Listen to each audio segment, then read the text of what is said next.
নিজেও শেষ শেষ, গাড়িটা তো শেষ, সামনে যে থাকবে সেও শেষ। কারণ আমি প্রাইভেট কারের মতো ওই গাড়িটা আমি ইমার্জেন্সি ব্রেকে আটকাইতে পারবো না। এটা আমাদের একটা অভিজ্ঞতা। বড় গাড়ির ড্রাইভারদের এই অভিজ্ঞতাগুলোর কারণে, এই কারণগুলোর কারণে এদের শিখার কোনো শেষ থাকে না। কারণ ওটা যেমনি খুশি তেমনি চালা যায় না, ওটা গাড়ির হিসাবে চালাইতে হয়। গাড়ি যেভাবে বলবে সেভাবেই তাকে চালাইতে হবে। যেমনটা অনেকটাই ওই বালুর মধ্যে সাইকেল চালানো। যদি আপনি কোন যে বালুর মধ্যে আমি আমার মতো করে আমি বালুতে সাইকেল চালাবো, পারবেন না।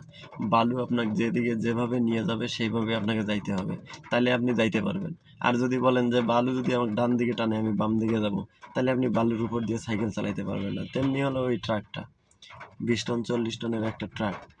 যদি আপনি বলেন যে আমার মতো করে আমি এই ট্রাক চালাবো, হবে না।